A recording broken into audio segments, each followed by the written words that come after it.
अस्सलाम वालेकुम सब दोस्तों को मेरी तरफ से हमारे चैनल पे एक दफ़ा फिर वेलकम बैक। आज मैं आपके साथ एक नए ब्लॉग के साथ हाजिर हूँ और आज हम बात करेंगे यूके के जो यहाँ के अखराजात हैं, जो यहाँ पे हमारे एक्सपेंसेस हैं, लिविंग एक्सपेंसेस। यहाँ पे काफ़ी अभी महंगाई बढ़ी है, जैसे कि बाकी पूरी दुनिया में भी महंगाई बढ़ी है, यहाँ पे भी वही सिचुएशन है। तो as a family of 5 with 3 kids and me and my wife. Also my parents are currently here, so मैं आपको बताऊंगा कि कितने यहाँ पे एक्सपेंसेस होते हैं। तो अभी मैं इसको मेनली 4 चीज़ों में डिवाइड करूंगा। सबसे पहली जो चीज़ है, जो सबसे पहले खर्च होता है, सबसे मेजर जो खर्च होता है, आपकी जो सैलरी का बड़ा चंक जाता है वो आपका मॉर्गेज है अगर आपका अपना घर है, और अगर आप रेंटेड प्रॉपर्टी में रहते हैं तो आपका रेंट है। तो जहाँ पे हम रहते हैं ये लंदन के करीब एरिया है और यहाँ पे रेंट्स वगैरह काफ़ी हाई हैं, और मॉर्गेजेस भी हाई हैं, प्रॉपर्टीज़ की प्राइसेस भी हाई हैं। रीज़न क्योंकि ये लंदन के करीब में है। लेकिन जैसे आप नॉर्थ जाएं, मैनचेस्टर एंड फर्दर अप, तो वहाँ पे प्राइसेस इन चीज़ों की चीप हो जाती हैं, रिलेटिवली चीप होती हैं, इतनी भी चीप नहीं है, लेकिन बहुत डिफरेंस है साउथ और नॉर्थ का। तो यहाँ पे जो नॉर्मल 3 बेडरूम हाउस के यहाँ पे रेंट या मॉर्गेजेस वगैरह हैं वो around like 1600 to 2000 pounds per month है। ये एक सबसे बड़ा जो आपकी सैलरी का खर्चा है, ये रेंट और मॉर्गेज की तरफ जाता है। दूसरा जो हाउस का खर्चा होता है वो है यहाँ पे कौंसल टैक्स। सो कौंसल टैक्स आपको मंथली पे करना पड़ता है। ये जो आपके बिन की कलेक्शन होती है और जो बाकी पुलिस की तरफ कंट्रीब्यूशंस जाती हैं, और इसके अलावा बाकी जो भी चीज़ें हैं वो उसी में से जो लोकल गवर्नमेंट है वो लेती है council tax. So again depends on the area. यहाँ पे बैंड बने हुए हैं, ए बैंड जो है, और वो सबसे चीप है आई थिंक, और may be it's expensive. So A band से एच बैंड तक वहाँ पे है।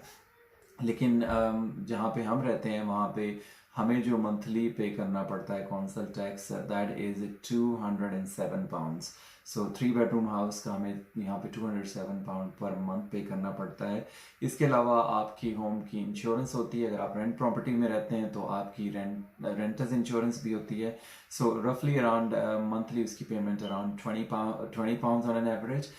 तो इसके अलावा जो हमारे जो सेकंड अखराजात हैं मेन, वो आपके जो यहाँ पे यूटिलिटी बिल्स वगैरह हैं।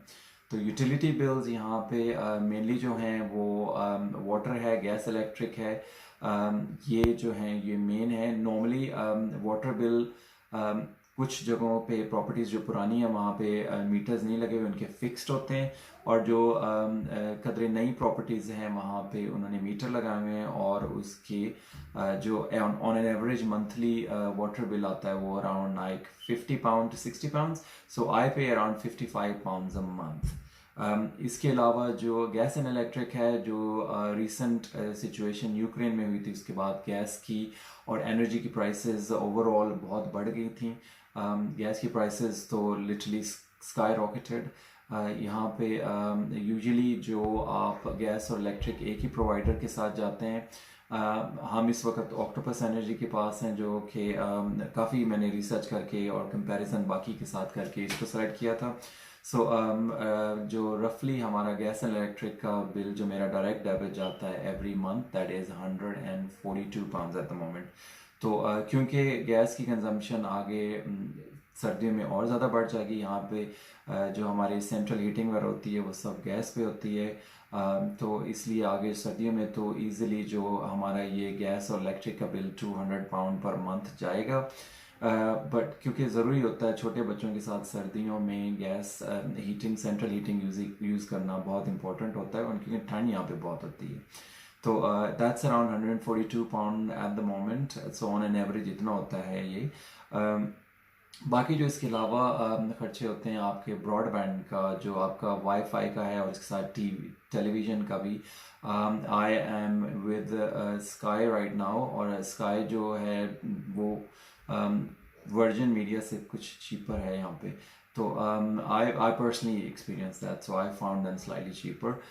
इतना वाईफाई इतना कोई बहुत अच्छी स्पीड वगैरह तो नहीं है I would say, but I पे 40 pounds all together for my wifi and TV.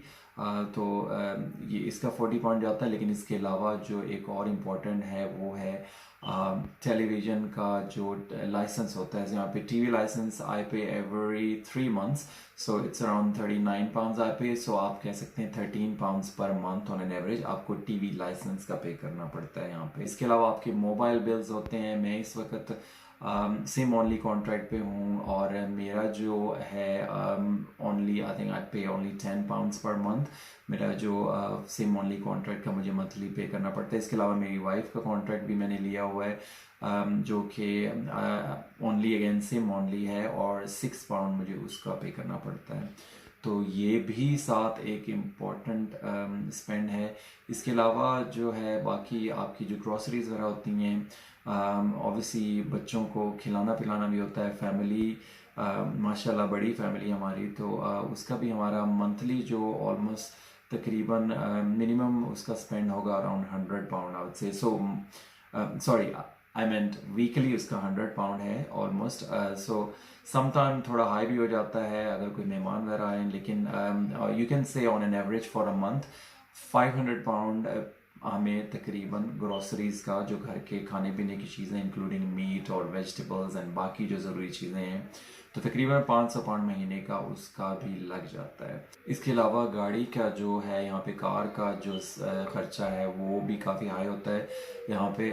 उसकी डिटेल में भी आपको थोड़ी देर में बताता हूँ। जी, तो नेक्स्ट जो खर्चा है हम उसकी बात अब करते हैं, वो है आपकी कार का जो एक्सपेंसेस हैं वो। यूजुअली यहाँ पे कार लेना इतना मुश्किल नहीं है और अच्छी खासी गाड़ी सेकंड हैंड भी आपको अच्छी रीजनेबल प्राइस में मिल जाती हैं। बट द प्रॉब्लम इज़ गाड़ी की जो मेंटेनेंस और उसको रोड पे रखना इज़ मोर एक्सपेंसिव।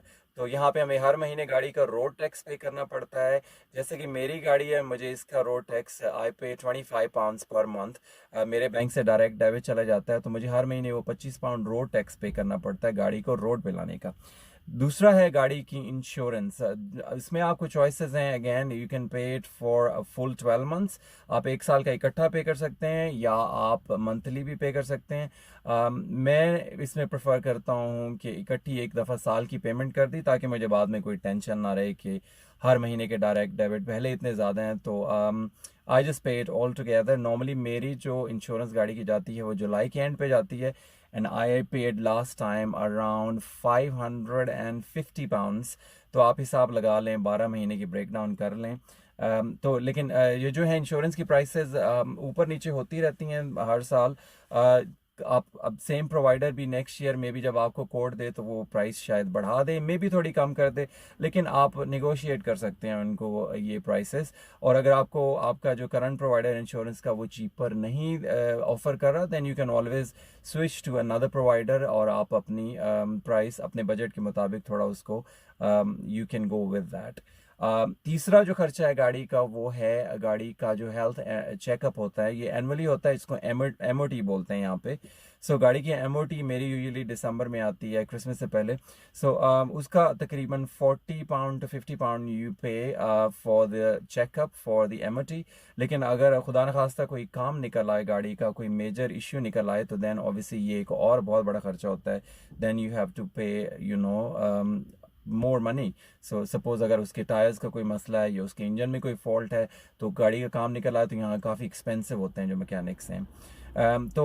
ये था जो गाड़ी के खर्चे। अभी मैंने आपको फ्यूल की प्राइस तो बताई नहीं है, और फ्यूल आपको पता है कि प्राइसेस पूरी दुनिया में फ्यूल की प्राइसेस काफ़ी ज़्यादा हो गई हैं। पहले तो बहुत ज़्यादा थी, अब कदरे रीज़नेबल हैं। तो अब मैं यहाँ पे फ्यूल यूजुअली कॉस्को से फिल करता हूँ। मेरी गाड़ी डीजल है, तो मैं जब टैंक फिल करता हूँ तो मुझे ऑलमोस्ट तकरीबन 3 वीक्स 21 टू 25 डेज़ मेरे इजीली निकल जाते हैं, क्योंकि मेरा मेजर जो ट्रैवल होता है वो मेरे घर से बच्चों के स्कूल तक, या फिर मैं जॉब पे जाता हूँ, which is not too far, maybe maximum miles from my house. ये एवरेज आपको बता रहा हूँ। ज़ाहिर है अगर कोई आपको लंबा जर्नी करना पड़ जाता है, suppose if you have to go somewhere far, तो फिर मुझे ये जल्दी फ्यूल भरवाना पड़ता है। लेकिन यूजुअली जब मैं टैंक फिल करता हूँ तो मुझे तकरीबन 25 एक दिन मेरे निकल जाते हैं। अभी करंटली जो प्राइस डीजल की कॉस्को में है वो पर लीटर है 1.53 पाउंड्स। सो ये इसमें मेरा तकरीबन आप आप ऑन एवरेज कह सकते हैं कि मेरा एक महीने का जो फ्यूल है आई पे अराउंड अराउंड 80 पाउंड रफली। सो 80 पाउंड तकरीबन मैं पे करता हूँ, और ये फ्यूल की कॉस्ट है। सो आप हिसाब लगा सकते हैं कि फ्यूल की cost 80 pound, 25 pounds for road tax, and then I paid 550, which comes up to how much? 40 pounds roughly.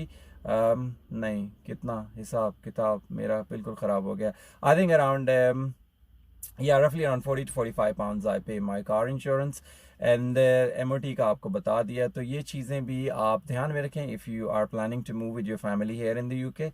so ये सारे expenses भी शामिल होते हैं बाकी expenses के साथ। और साथ ही आपने जो बच्चों के लिए, क्योंकि ये बच्चे छोटे हैं मेरे और अभी ग्रोइंग एज में, और 2-3 महीनों में उनके बच्चों के कपड़ों के साइजेस भी चेंज होने लग जाते हैं, शू साइज भी, तो you have to obviously spend money on their clothing and other stuff as well. So easily around like 100 to 200 pound तो इजीली चाहे आप कंट्रोल करके भी चलें महीने का, वो भी लग जाता है बच्चों का। सो यहाँ पे अगर आपने मूव करना है तो ये सारी चीज़ें आपको मद्देनज़र रखनी होगी, क्योंकि यहाँ पे सैलरीज ठीक ही होती हैं, but the biggest chunk of your salary, I think 50% और even higher goes towards your mortgages and rent. तो वहाँ पे काफ़ी यही वहीं पे धचका लग जाता है। तो इसके अलावा बाकी सारे अखराजात भी मैंने आपको बताए हैं, तो आप अपना प्रॉपर प्लानिंग कर लें इफ़ यू मूविंग हेयर।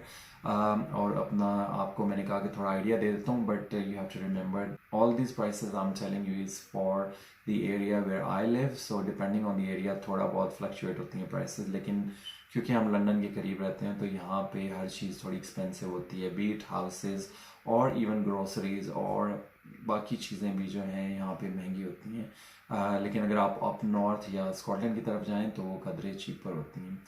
तो उम्मीद है आपको अब आइडिया हो गया होगा आज के ब्लॉग से कि यहाँ पे जो जितने अखराजात होते हैं, तो आप अगर यहाँ पे आएंगे तो फिर प्लानिंग करके आएंगे अपनी प्रॉपर। इसी के साथ ही मैं आप सब दोस्तों से इजाज़त लेता हूँ, आज का ब्लॉग यहीं पे एंड करते हैं। अपना ख्याल रखिएगा, दुआ में याद रखिएगा। मेरी तरफ से आप सबको अल्लाह हाफिज़।